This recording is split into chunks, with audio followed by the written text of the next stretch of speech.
بسم الله الرحمن الرحيم. ألف لام را. تلك آيات الكتاب المبين. إنا أنزلناه قرآنا عربيا لعلكم تعقلون. نحن نقص عليك أحسن القصص بما أوحينا إليك هذا القرآن وإن كنت من قبله لمن الغافلين. إذ قال يوسف لأبيه يا أبت إني رأيت 11 كوكبا والشمس والقمر رأيتهم لي ساجدين. قال يا بني لا تقصص رؤياك على إخوتك فيكيدوا لك كيدا إن الشيطان للإنسان عدو مبين. وكذلك يجتبيك ربك ويعلمك من تأويل الأحاديث ويتم نعمته عليك وعلى آل يعقوب كما أتمها على أبويك من قبل إبراهيم وإسحاق إن ربك عليم حكيم. لقد كان في يوسف وإخوته آيات للسائلين.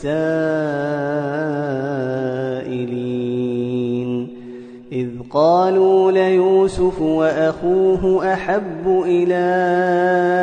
أبينا منا ونحن عصبة إن أبانا لفي ضلال مبين. اقتلوا يوسف أو اطرحوه أرضا يخل لكم وجه أبيكم وتكونوا من بعده قوما صالحين. قال قائل منهم لا تقتلوا يوسف وألقوه في غيابة الجب يلتقطه بعض السيارة إن كنتم فاعلين. قالوا يا أبانا ما لك لا تأمننا على يوسف وإنا له لناصحون. قالوا يا أبانا ما لك لا تأمنا على يوسف وإنا له لناصحون. أرسله معنا غدا يرتع ويلعب وإنا له لحافظون. قال إني ليحزنني أن تذهبوا به وأخاف أن يأكله الذئب وأنتم عنه غافلون. قالوا لئن أكله الذئب ونحن عصبة إنا إذا لخاسرون. فلما ذهبوا به وأجمعوا أن يجعلوه في غيابة الجب وأوحينا إليه لتنبئنهم بأمرهم هذا وهم لا يشعرون. وجاءوا أباهم عشاء يبكون. قالوا يا أبانا إنا ذهبنا نستبق وتركنا يوسف عند متاعنا فأكله الذئب وما أنت بمؤمن لنا ولو كنا صادقين وجاءوا على قميصه بدم كذب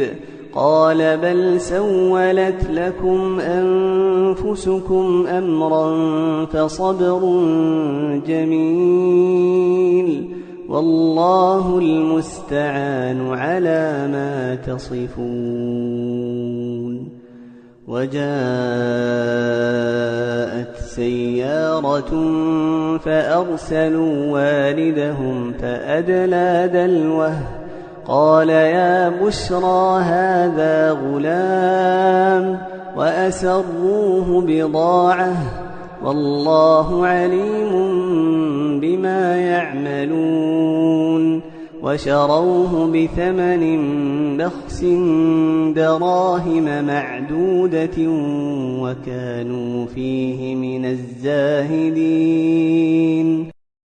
وقال الذي اشتراه من مصر لامرأته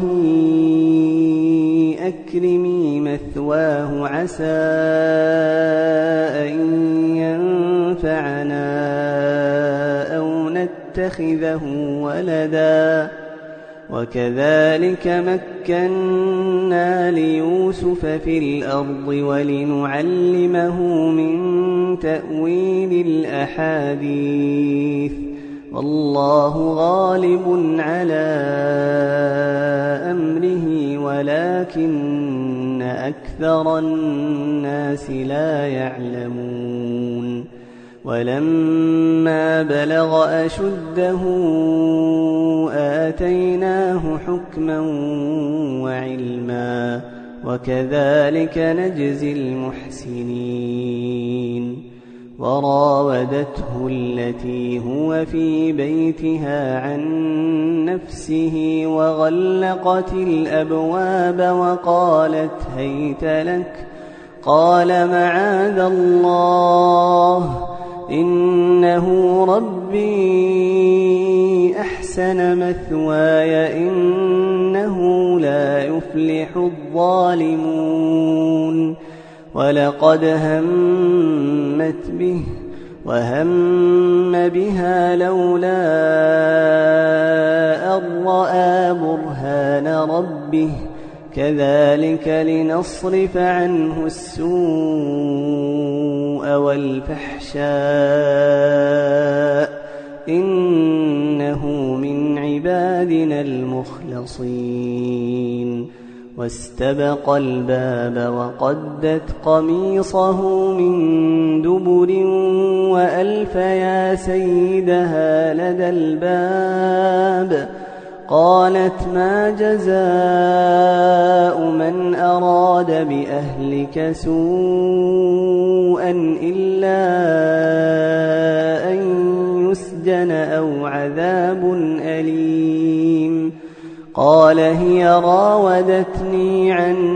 نفسي وشهد شاهد من أهلها إن كان قميصه قد من قبل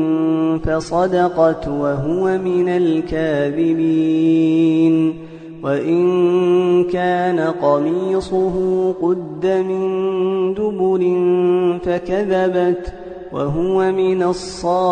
الصادقين. فلما رأى قميصه قد من دبر قال إنه من كيدكن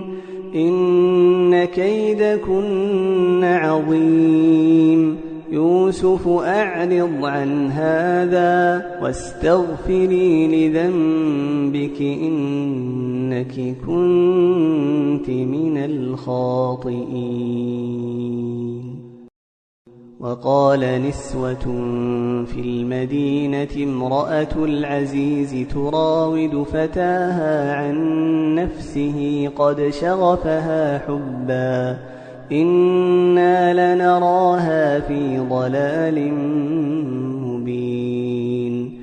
فلما سمعت بمكرهن أرسلت إليهن وأعتدت لهن متكئا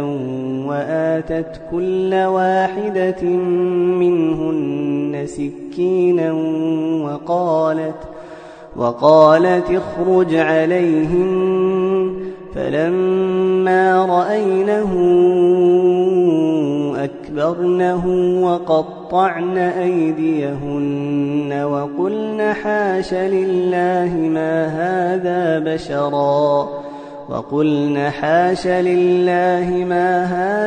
بشرا إن هذا إلا ملك كريم. قالت فذلكن الذي لمتنني فيه ولقد راودته عن نفسه فاستعصم ولئن لم يفعل ما آمره ليسجنن وليكونن من الصاغرين. قال رب السجن أحب إلي مما يدعونني إليه وإلا تصرف عني كيدهن أصب إليهن وأكن من الجاهلين. فاستجاب له ربه فصرف عنه كيدهن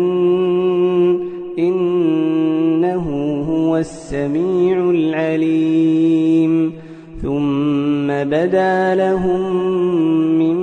بعد ما رأوا الآيات ليسجننه حتى حين. ودخل معه السجن فتيان قال أحدهما إني أراني أعصر خمرا وقال الآخر إني أراني أحمل فوق رأسي خبزا تأكل الطير منه نبئنا بتأويله إنا نراك من المحسنين. قال لا يأتيكما طعام ترزقانه إلا نبأتكما بتأويله قبل أن يأتيكما ذلكما مما علمني ربي إني تركت ملة قوم لا يؤمنون بالله وهم بالآخرة هم كافرون. واتبعت ملة آبائي إبراهيم وإسحاق ويعقوب ما كان لنا أن نشرك بالله من شيء ذلك من فضل الله علينا وعلى الناس ولكن أكثر الناس لا يشكرون. يا صاحبي السجن أأرباب متفرقون خير أم الله الواحد القهار ما تعبدون من دونه إلا أسماء سميتموها أنتم وآباؤكم ما أنزل الله بها من سلطان إن الحكم إلا لله أمر ألا تعبدوا إلا إياه ذلك الدين القيم ولكن أكثر الناس لا يعلمون. يا صاحبي السجن أما أحدكما فيسقي ربه خمرا وأما الآخر فيصلب فتأكل الطير من رأسه قضي الأمر الذي فيه تستفتيان وقال للذي ظن أنه ناج منهما اذكرني عند ربك فأنساه الشيطان ذكر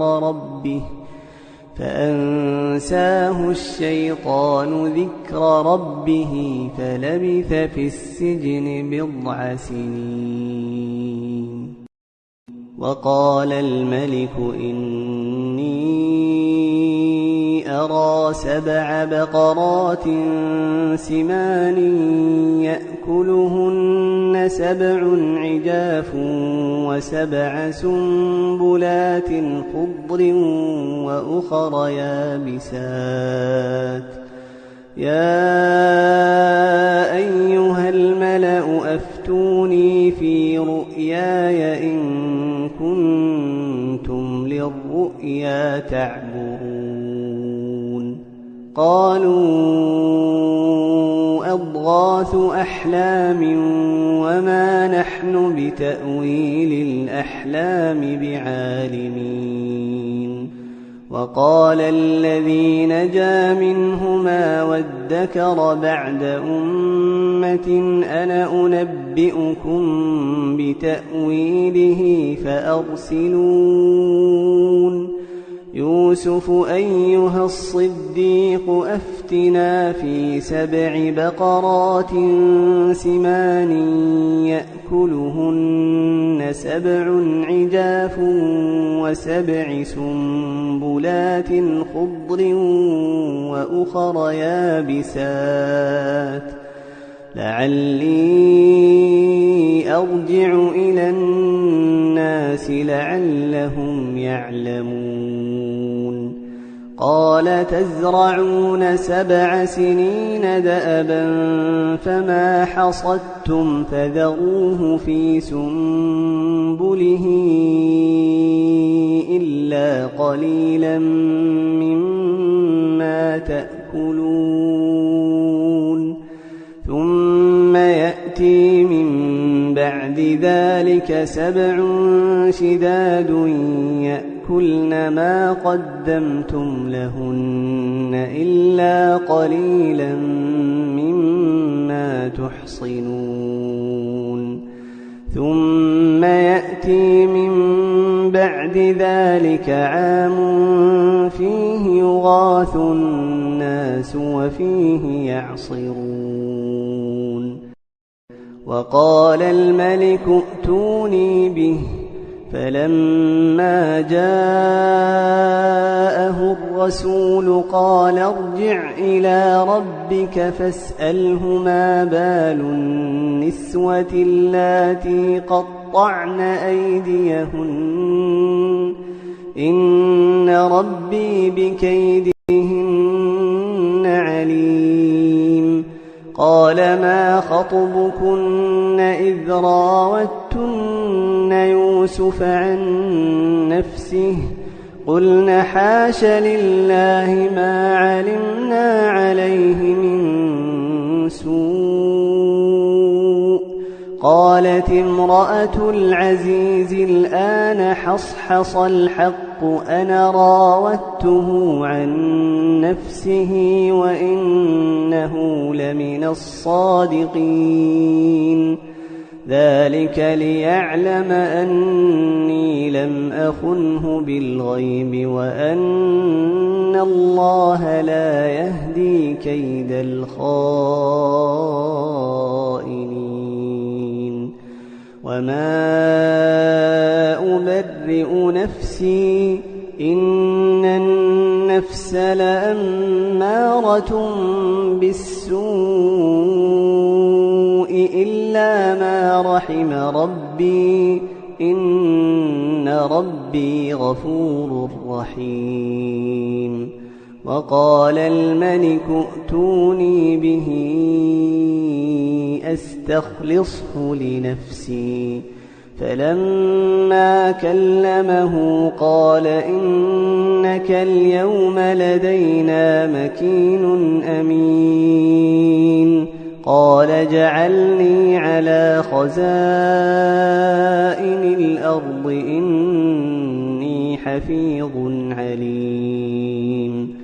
وكذلك مكنا ليوسف في الأرض يتبوأ منها حيث يشاء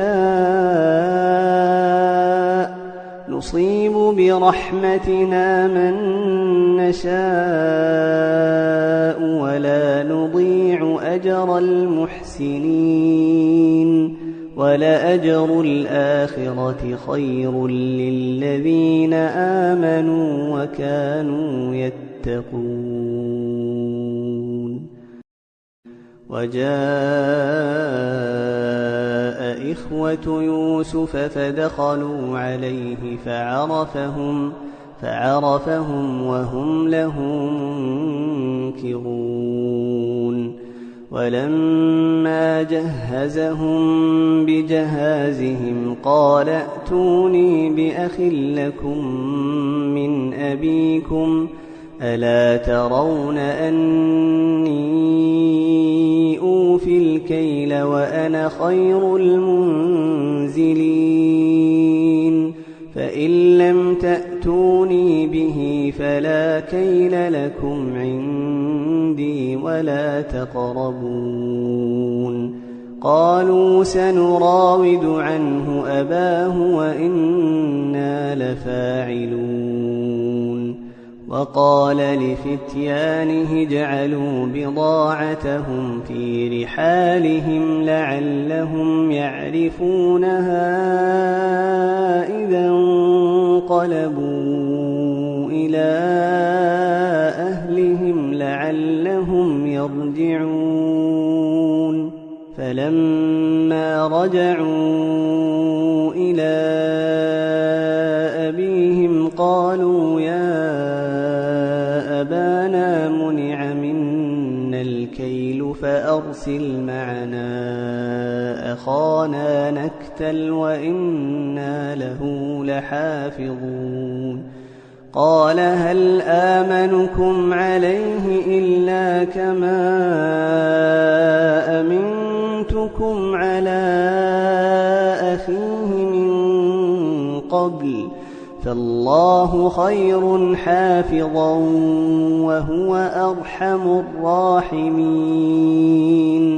ولما فتحوا متاعهم وجدوا بضاعتهم ردت إليهم قالوا يا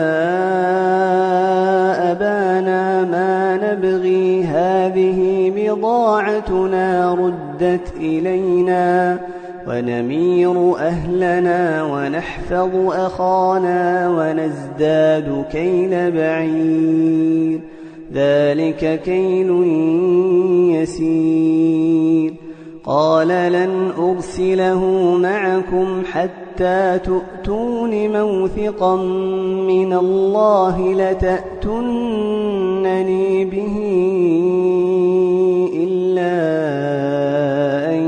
يحاط بكم فلما آتوه موثقهم قال الله على ما نقول وكيل وقال يا بني لا تدخلوا من باب واحد وادخلوا من أبواب متفرقة وما أغني عنكم من الله من شيء إن الحكم إلا لله عليه توكلت وعليه فليتوكل المتوكلون ولما دخلوا من حيث أمرهم أبوهم ما كان يغني عنهم من الله من شيء إلا حاجة في نفس يعقوب قضاها وإنه لذو علم لما علمناه ولكن أكثر الناس لا يعلمون ولما دخلوا على يوسف آوى إليه أخاه قال إني أنا أخوك فلا تبتئس بما كانوا يعملون فلما جهزهم بجهازهم جعل السقاية في رحل أخيه ثم أذن مؤذن أيتها العير إنكم لسارقون قالوا وأقبلوا عليهم ماذا تفقدون قالوا نفقد صواع الملك ولمن جاء به حمل بعير وأنا به زعيم قالوا تالله لقد علمتم ما جئنا لنفسد في الأرض وما كنا سارقين قالوا فما جزاؤه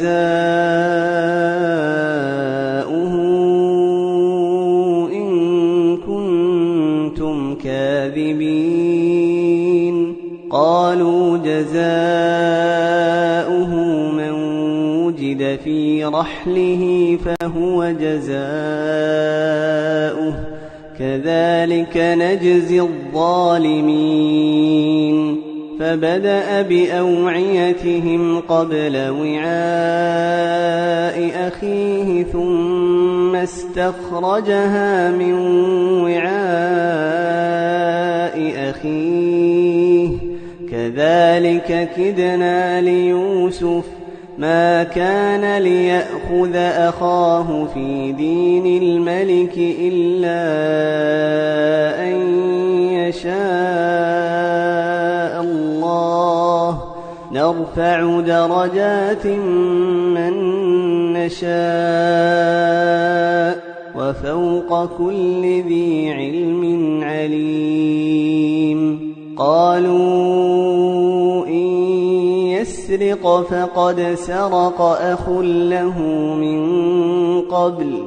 فأسرها يوسف في نفسه ولم يبدها لهم قال أنتم شر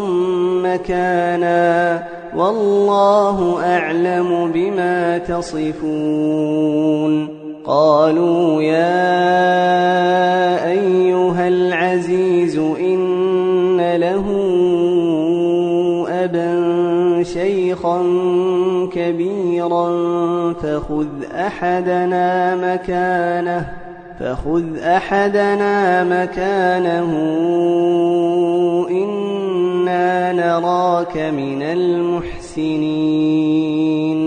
قال معاذ الله أن نأخذ إلا من وجدنا متاعنا عنده إنا إذا لظالمون فلما استيئسوا منه خلصوا نجيا قال كبيرهم ألم تعلموا أن أباكم قد أخذ عليكم موثقا من الله ومن قبل ما فرطتم في يوسف فلن أبرح الأرض حتى يأذن لي أبي أو يحكم الله لي وهو خير الحاكمين ارجعوا إلى أبيكم فقولوا يا أبانا إن ابنك سرق وما شهدنا إلا بما علمنا وما كنا للغيب حافظين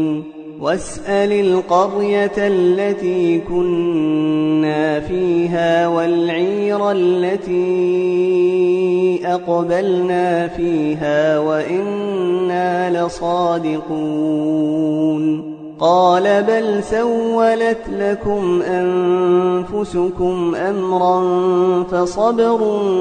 جميل عسى الله أن يأتيني بهم جميعا إنه هو العليم الحكيم وتولى عنهم وقال يا أسفا على يوسف وابيضت عيناه من الحزن فهو كظيم قالوا تالله تفتأ تذكر يوسف حتى تكون حرضا أو تكون من الهالكين قال إنما أشكو بثي وحزني إلى الله وأعلم من الله ما لا تعلمون يا بني يذهبوا فتحسسوا من يوسف وأخيه ولا تيأسوا من روح الله إنه لا ييأس من روح الله إلا القوم الكافرون فلما دخلوا عليه قالوا يا أيها العزيز مسنا وأهلنا الضر وجئنا ببضاعة مزجاة فأوف لنا الكيل وتصدق علينا إن الله يجزي المتصدقين قال هل علمتم ما فعلتم بيوسف وأخيه إذ أنتم جاهلون قالوا أئنك لأنت يوسف قال أنا يوسف وهذا أخي قد من الله علينا إنه من يتق ويصبر فإن الله لا يضيع أجر المحسنين قالوا تالله لقد آثرك الله علينا وإن كنا لخاطئين قال لا تثريب عليكم اليوم يغفر الله لكم وهو أرحم الراحمين اذهبوا بقميصي هذا فألقوه على وجه أبي يأت بصيرا وأتوني بأهلكم أجمعين ولما فصلت العير قال أبوهم إني لأجد ريح يوسف لولا أن تفندون قالوا تالله إنك لفي ضلالك القديم فلما أن جاء البشير ألقاه على وجهه فارتد بصيرا قال ألم أقل لكم إني أعلم من الله ما لا تعلمون قالوا يا أبانا استغفر لنا ذنوبنا إنا كنا خاطئين قال سوف أستغفر لكم ربي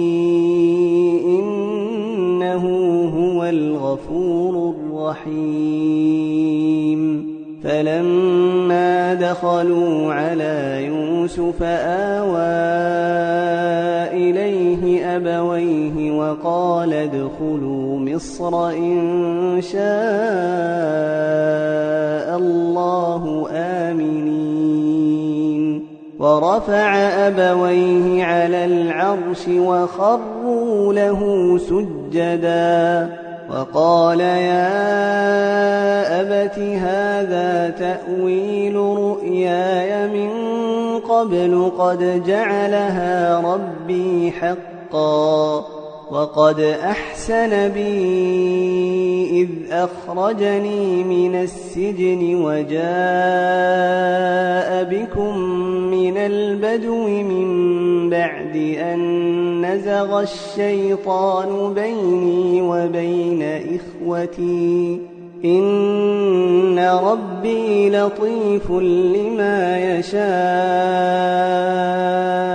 إنه هو العليم الحكيم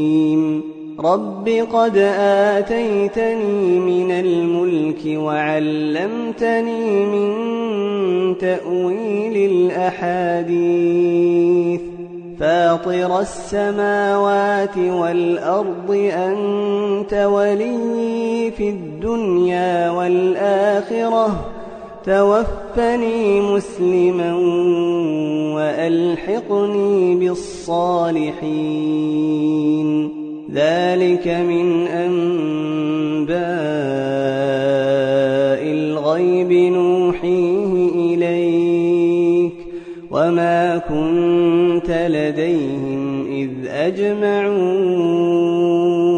أمرهم وهم يمكرون وما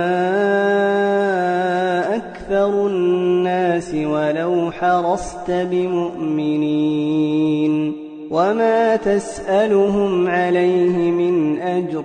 إن هو إلا ذكر للعالمين وكأين من آية في السماوات والأرض يمرون عليها وهم عنها معرضون وما يؤمن أكثرهم بالله إلا وهم مشركون أفأمنوا أن تأتيهم غاشية من عذاب الله أو تأتيهم الساعة بغتة وهم لا يشعرون قل هذه سبيلي أدعو إلى الله على بصيرة أنا ومن اتبعني وسبحان الله وما أنا من المشركين وما أرسلنا من قبلك إلا رجالا نوحي إليهم من أهل القرى أفلم يسيروا في الأرض فينظروا كيف كان عاقبة الذين من قبلهم ولدار الآخرة خير للذين اتقوا أفلا تعقلون حتى إذا استيأس الرسل وظنوا أنهم قد كذبوا جاءهم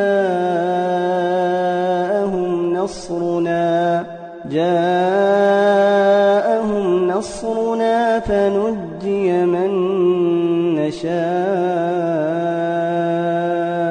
ولا يرد بأسنا عن القوم المجرمين